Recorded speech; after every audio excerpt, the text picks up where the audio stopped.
이제 우리 하나님의 말씀을 함께 나누겠습니다. 지금도 제 마음과 제 귀에 솔리에게 들리는 소리 하나가 있습니다.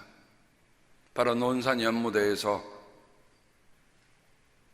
우리는 입소를 명받았습니다. 부르심을 명받았습니다. 충성! 아무리 추운 겨울이라도 입소식은 여지없이 거행이 됩니다. 그리고 거기에 아직은 청년의 피가 끓어오르는 20대 초의 청년들이 모여서 나라의 부름을 받았다고 하는 명을 받았다는 것에 대해서 크게 충성하며 목청을 올립니다. 저는 그 장면을 생각해 보면서 또 제게 부르신 하나님의 부르심을 생각해 보면서 이런 생각을 해봤습니다. 어떤 의미에서 우리들 모두는 다 하나님 나라를 위해 부르심을 받은 사람들입니다. 그죠? 여러분, 하나님의 부르셨기 때문에 이 자리에 나왔습니다. 그렇다고 한다면 맡은 자에게 구할 것은 뭘까요? 오늘 하늘 찬양대와 우리 청지기 임명식이 있는데 청지기 임명은 다음에 하겠습니다. 왜냐하면 오늘 교회청에 인준을 받아야 하기 때문에 먼저 임명하고 인준 만나는 말이 안 되고, 그래서 하늘 찬양대, 자, 우리 하늘 찬양대 자리에서 잠깐만 일어나 주시기 바랍니다.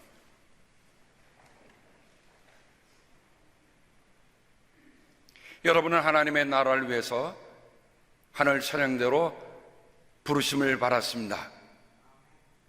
이제 여러분, 그러면 뭐에 답하죠? 자, 제가 부르심 받았습니다. 그러면 그 다음에 충성입니다. 맡은 자에 구할 것은 충성이니까 여러분은 하나님의 나라를 위해서 하늘 찬양대로 부르심을 받았습니다. 여러분, 크게 박수로 자리에 앉으시기 바랍니다.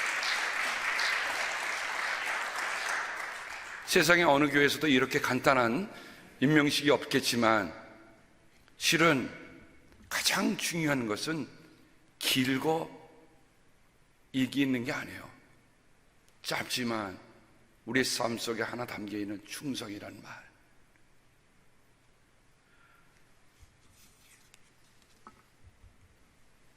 하나님께서 역사를 새롭게 쓰실 때 꼭 쓰시는 사람이 있습니다. 하나님께서 역사를 새롭게 쓰실 때 쓰시는 사람이 있습니다. 저는 성경을 보면서 오늘 예수님의 부르심을 통해서 새로운 인생의 여정을 떠난 제자들뿐만 아니라 성경 전체를 보면서 하나님이 역사를 새롭게 쓰시는데 쓰임 받았던 하나님의 사람들, 그 속에 하나님의 부르심이 무엇을 의미하고 있는가 저는 추적해 보았습니다. 물론 성경 전체에 나타난 사람들을 다 얘기하자면 나를 세도 못할 것입니다. 제가 그 중에 의미 있는 몇 사람을 골랐습니다. 첫 번째, 아브라함입니다. 어떻게 보면 창세기는 50장으로 되어 있어서 창세기 1장부터 11장, 그걸 우리는 prehistory, 원역사라고 부릅니다. 여기는 인간은 카운트할 수 없는 uncountable 역사가 기록되어 있습니다. 그러나 12장부터 50장까지는 countable, 우리가 헤아릴 수 있는 우리와 똑같은 사람들의 이야기가 그 안에 담겨 있습니다. 11장과 12장을 가름하는 그곳에 바로 하나님의 부르심이 있습니다. 아브라함입니다. 주님께서 아브라함에게 말씀하십니다. 너는 내가 살고 있는 땅과 내가 난 것과 너의 아버지 집을 떠나서 내가 보여주는 땅으로 가거라. 내가 너로 큰 민족이 되게 하고 너에게 복을 주어서 내가 크게 이름을 떨치게 하겠다. 너는 복의 근원이 될 것이다. 주님이 말씀하셨습니다. 제가 이 말씀을 보면서 떠나섭니다. 내가 살고 있는 땅과 내가 난 것과 너의 아버지 집을 떠나서, 오늘 우리가 읽은 말씀에 보면 베드로와 안드레, 예수님이 나를 따라오너라 내가 사람 낳는 어부가 되게 하겠다 할 때 그들은 곧 그물을 버리고 오라고 했습니다. 그 다음에 야곱과 요한을 부르셨는데 그들은 배와 아버지를 어떻게 해요? 남겨두고라고 얘기했습니다. 근데 사실 그 두 말씀은 바로 아브라함에게 명령하셨던 하나님의 말씀입니다. 떠나라는 겁니다. 버려두고 남겨두고가 아니라 떠나라고 하는 말씀입니다. 어찌 보면 제자들이 주님의 부르심에 순응했던 것은 아브라함이 하나님의 부르심에 순응했던 이 사건을 우리에게 다시금 생각하게 해주는 말씀입니다. 아브라함은 하나님이 지시하는 새로운 행로를, 하나님이 약속하시는 새로운 내일을, 그리고 하나님이 말씀하신 대로 떠나는 새로운 시작을 하게 되었습니다. 그 성경은 이렇게 얘기합니다. 아브라함은 주님께서 말씀하신 대로 길을 떠났다. 말씀하신 대로 길을 떠났다. 롯도 그와 함께 길을 떠났다. 여러분, 한 사람의 영향력이 누구에게 미치고 있는가도 생각해 볼 일입니다. 내가 오늘 정말 주님을 잘 따르면 그 따름의 영향력이 다른 사람들에게도 같이 갈 수 있게 하는 것입니다. 그런데 아브라함의 나이가 몇 살이요? 75입니다. 저희 교회는 연장자들이 많습니다. 그런데 저는 여러분에게 감히 이렇게 말씀드립니다.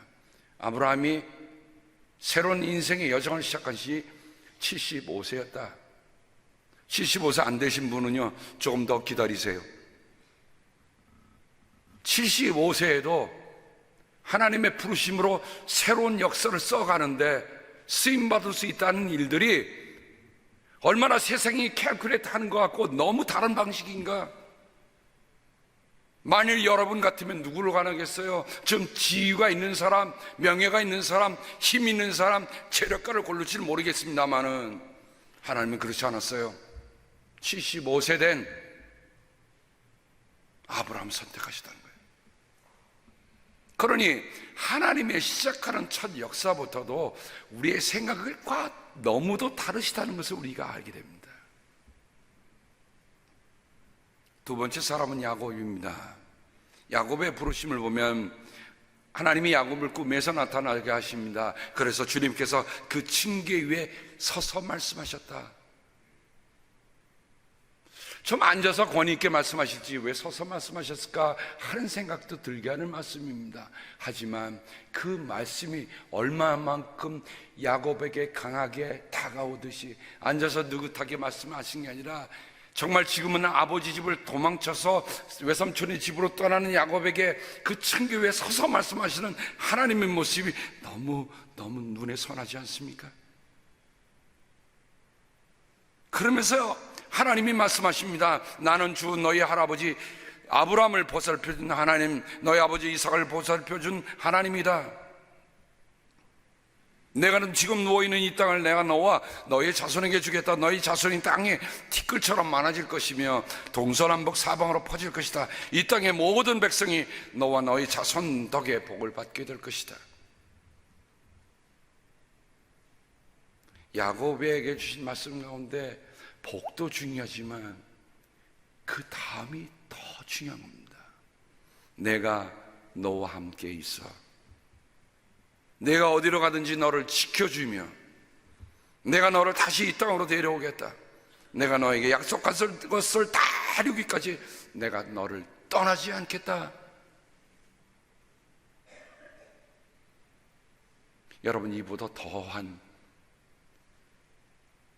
격려와 위로의 말씀이 어디 있습니까?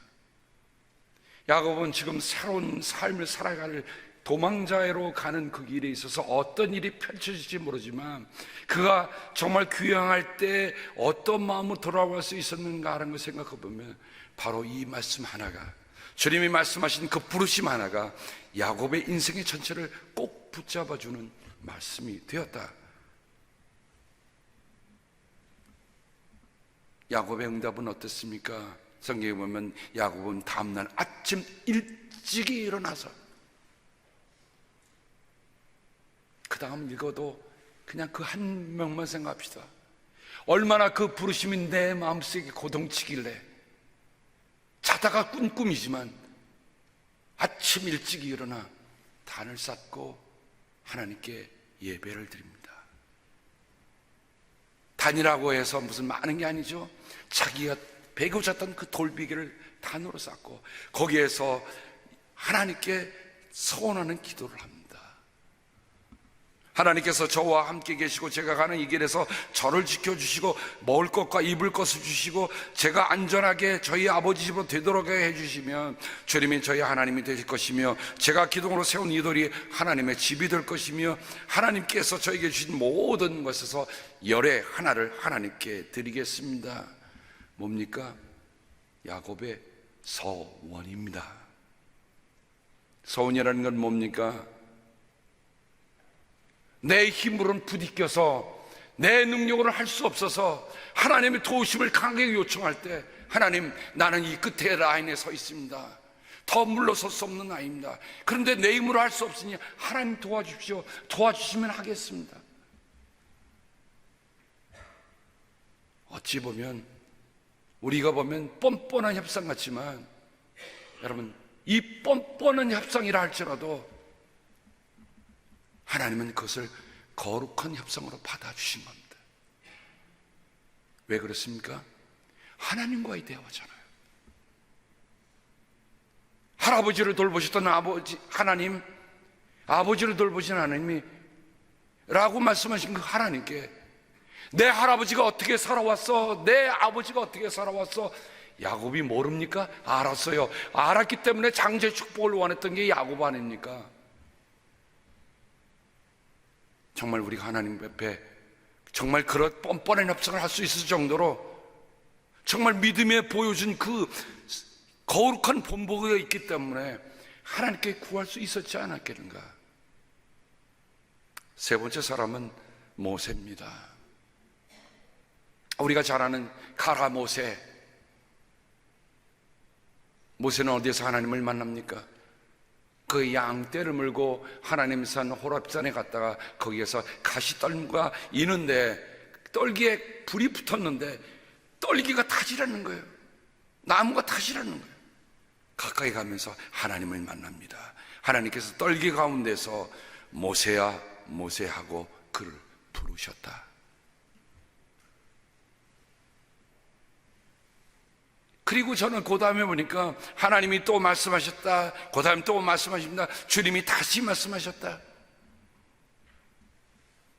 근데 그 말씀 가운데 하나님이 모세에게 부르시는 그 장면 속에서 우리의 마음에 감동을 주는 거는요, 하나님께서 어떻게 합니까? 나는 이집트에 있는 나의 백성이 고통받는 것을 똑똑히 보았고 또 억압 때문에 괴로워서 부르짖는 소리를 들었다.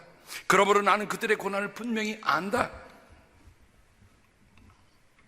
지금도 이스라엘 자손이 부르짖는 소리가 나에게 들린다. 이집트 사람들이 그들을 학대하는 것도 보인다. 여기 보세요. 하나님이 가만히 있을 수 없는 거예요. 하나님이 보고 계시고 듣고 계시고 알고 계셔서 이제는 해야 될 텐데 하나님의 역사를 쓸 때 하나님이 사람을 쓰신다는 것, 그래서 모세를 선택하신 겁니다. 네 번째 사람 여호수아입니다. 주님의 종 모세가 죽은 뒤에 주님께서 모세를 보좌하던 눈의 아들 여호수아에게 말씀하셨다. 나의 종 모세가 죽었으니 이제 너는 이스라엘 자손 곧 모든 백성과 함께 일어나 요단강을 건너서 내가 그들에게 주는 땅으로 가거라.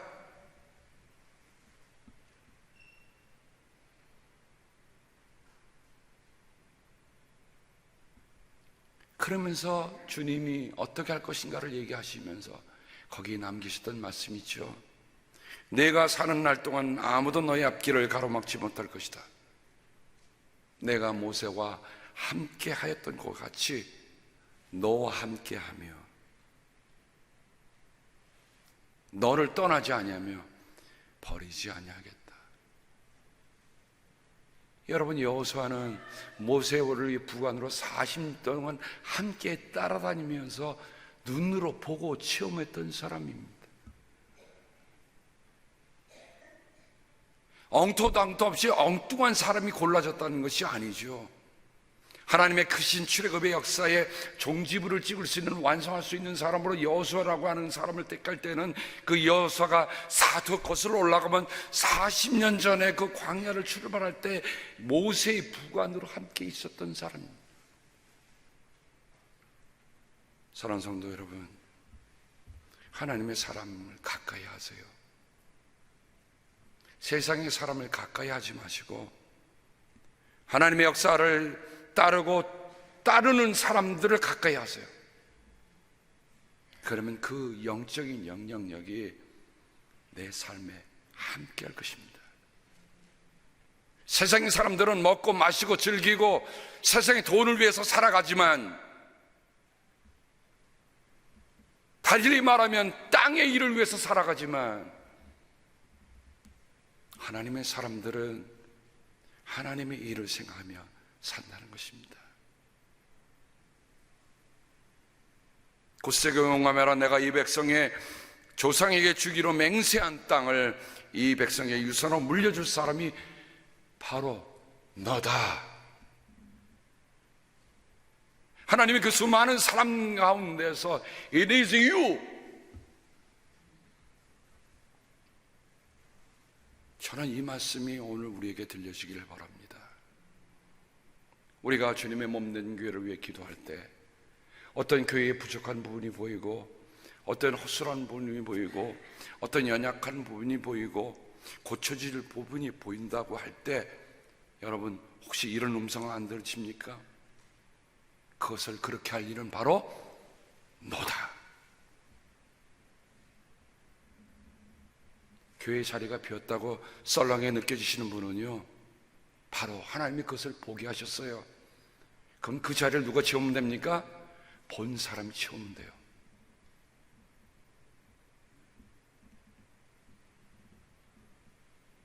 저는 몽골에 다녀오면서 그 유르교회에 가서 정말 그 추운 겨울에 아직은 겨울은 아닌데, 그죠? 그렇지만 우리들이 느끼는 겨울인데 슬리핑백 놓고 2층에서 같이 한밤을 지내면서 얼마나 힘들면 화장실 가기도 두려워서 저녁도 굶고,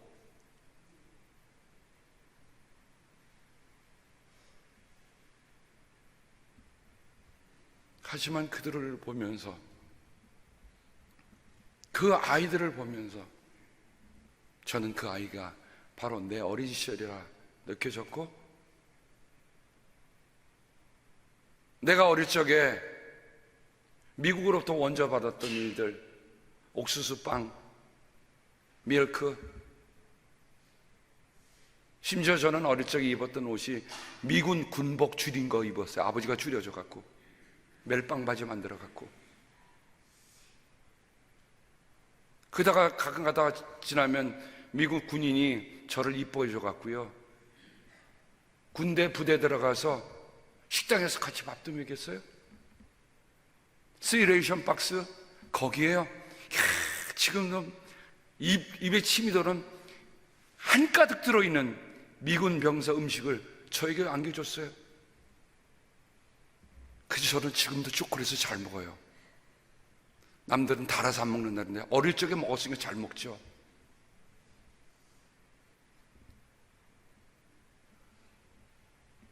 누군가 함께 살아왔다 하는 것들이 참 중요한데, 하나님이 보여주시고 느끼게 하셨던 여호수아, 바로 그가 하나님의 지도자로 새로 서고 있는 모습을 봅니다. 그래서 주님은 다시 말씀하세요. 내가 너에게 굳세고 용감하라고 명하지 않았느냐? 너를 두려워하거나 낙담하지 말아라. 내가 어디로 가든지 너희의 주 나 하나님이 함께 있겠다. 누구에게 하셨던 말씀입니까? 아브라함, 이삭, 야곱, 모세, 그리고 여호수아. 믿음이 어느 한순간에 뚝딱 떨어졌다 생각하지 마세요. 믿음은요, 여러분 우리가 볼 때는 지금 비 한 줄기가 내리지만 저 강 끝에 가보면 강이 하수가 되어서 바다로 콸콸콸콸 들어간 물을 보게 될 것입니다. LA에도 평상시에는 별로 없는 물이 지금 이 내린 물로 그 하수가 잘못하면 사람 쓸려지도록 콸콸콸콸 내려갈 것입니다. 한번 가서 보세요.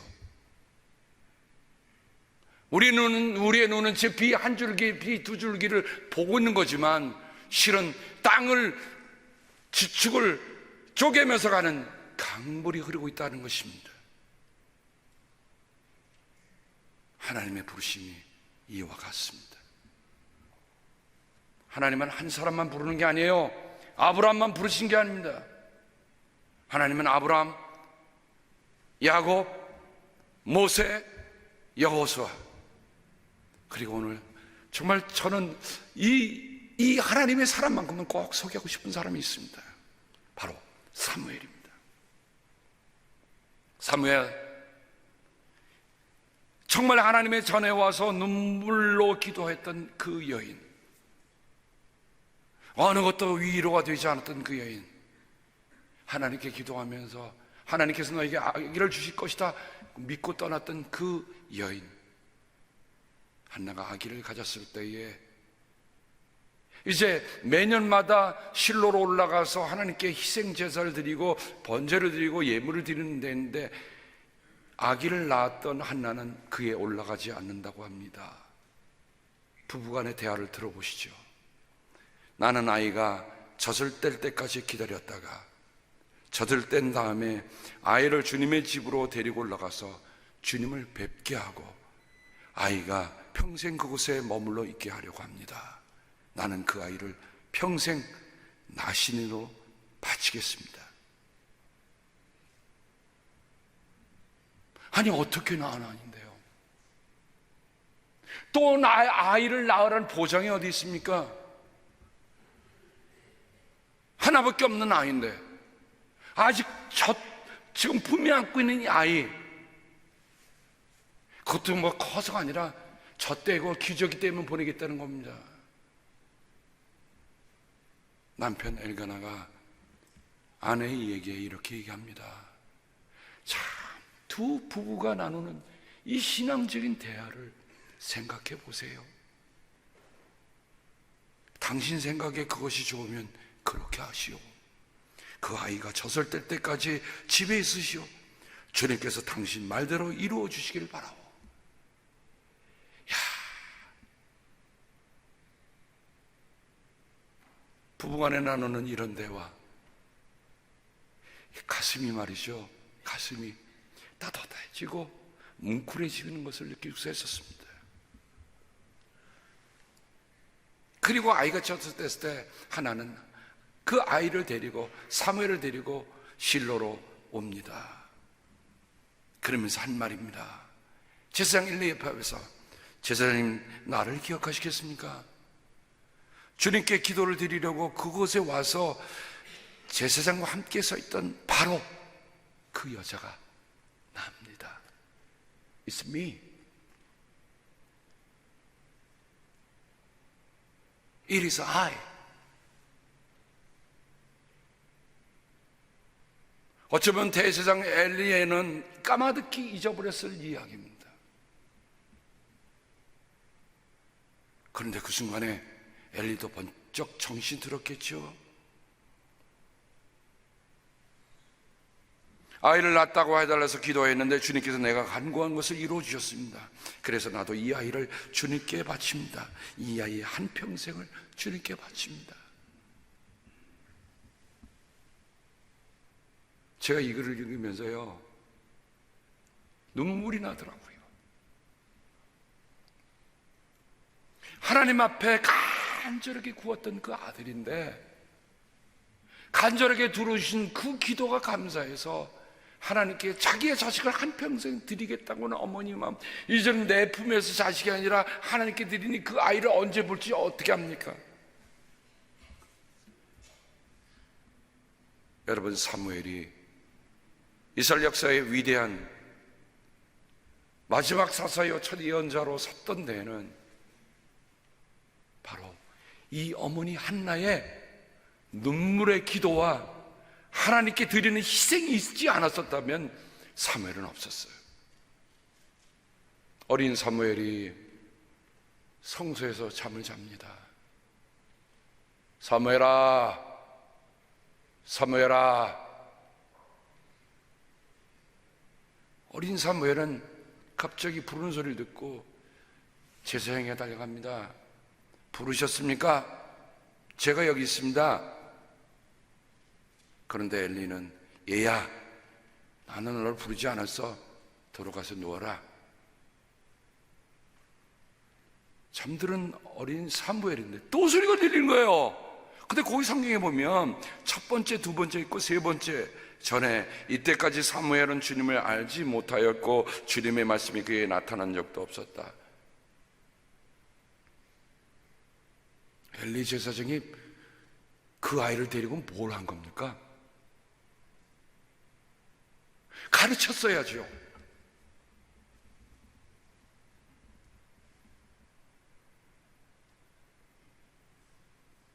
그죠? 주님을 알지 못하였다. 데려다 놓았는데 엘리는 엘리 제사장으로 자기가 맡은 일을 다 하지 않은 거예요. 그러니 홈리와 비나스 두 아들이 한 번에 가지요. 몰락하고 말죠. 엘리 가문이 몰락하고 맙니다. 가르칠 것을 가르치지 못했다고 하는 것은 자기도 그렇게 살지 않았다는 거예요. 우리가 부모가 되었다는 것은 우리가 먼저 부르심을 받아 믿는 사람이 되었다는 것은 믿는 거로 끝나는 게 아니라 그것을 자녀들에게 가르쳐서 자녀들도 그렇게 살라는 겁니다. 주님께서 세 번째로 부르셔서 엘리에게 다가가니까 엘리가 그때서야 깨달았어요. 주님께서 그 소년을 부르신다는 것을 깨닫고 사무엘에게 말합니다. 가서 누워있거라. 누가 너를 부르거든 주님 말씀하십시오. 주님의 종이 듣고 있습니다 하고 대답하여라. 사무엘의 자리로 돌아가서 누웠는데 그런 뒤에 주님께서 다시 찾아와 그 다음 말씀 하나 잊지 마세요. 곁에 서서. 하나님이 중요한 부르심을 주실 때 하나님은 멀리 계신 분이 아닙니다.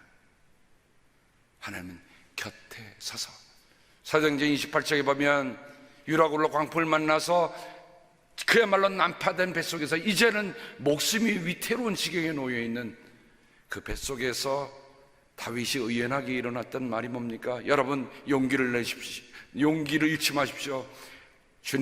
주님께서 어젯밤 내 곁에 서셔서 말씀하셨습니다. 아까 주님께서 주님의 층계 위에 서서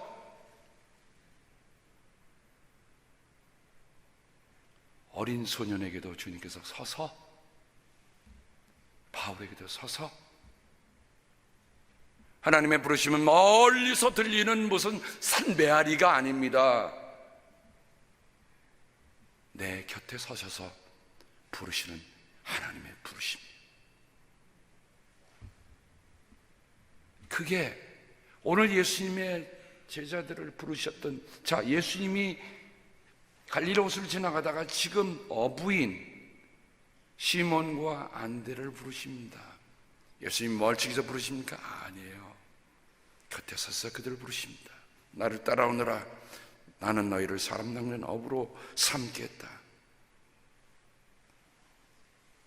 주님이 세우셨고 주님이 부르셨고 주님이 행하시는 새로운 행로, 새로운 도전, 새로운 모험이 바로 여기에 있습니다.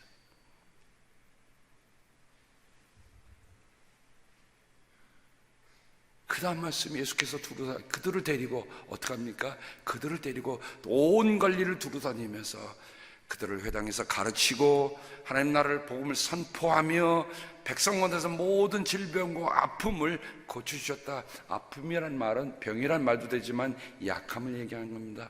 허약함을 고쳐주셨다. 제자들이 뭐를 보고 예수님이 따라갔습니까? 부르심으로 끝난 게 아니라 그 부르심 속에 담겨있는 주님의 행하심.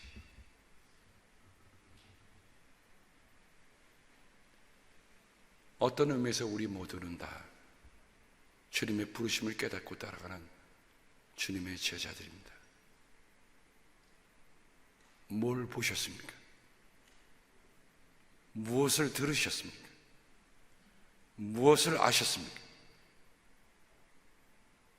그러면 그분대로 살아가면 돼요. 그게 부르심을 따라 살아가는 삶의 방도입니다. 아직도 들리지 않으십니까?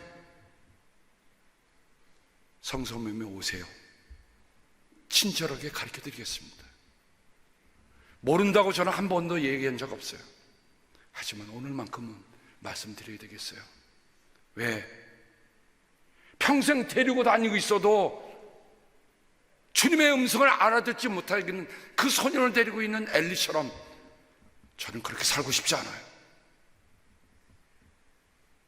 여러분에게도 챌린지합니다. 주님의 부르심이 오늘 내게 무엇을 말씀하고 계신가?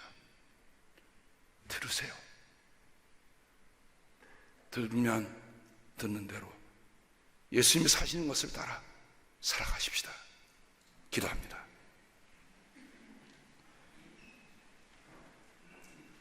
하나님, 갑자기 제 목에 걸린 십자가를 만든 지난 12월 28일에 세상을 떠난 짐 리기 생각이 납니다. 90이 넘어서도 나무를 잘라 십자가를 만들며 예수님께서 당신을 사랑하신다, 사랑 없으면 나는 아무것도 아니다라고 전했던 그 모습이 말입니다. 예수님께서 부르셨을 때 나는 무엇을 할꼬? 그는 고민했습니다. 그러다가 내가 할 수 있는 일이 뭘까? 십자가를 그라지에서 기계에 놓고 잘라가며 그거를 호주머니 속에 놓고 다니며 한 사람 한 사람 만나 전하며 예수 그리스도를 전했습니다. 그리고 주님의 품 안에 안겼습니다. 하나님, 짧은 만남이지만 저는 그가 어떻게 살았는가 하는 것을 지금도 말씀 속에 고동이 칩니다. 하물며 우리 주님께서 이 세상에 오셔서 가르치시고 고쳐주시고 선포하셨던 그 말씀이 내 안에 생생히 살아나 나도 그렇게 살 수 있도록 하나님 도와주시옵소서. 우리 모두가 그렇게 기도하며 예수님의 이름으로 기도합니다. 아멘.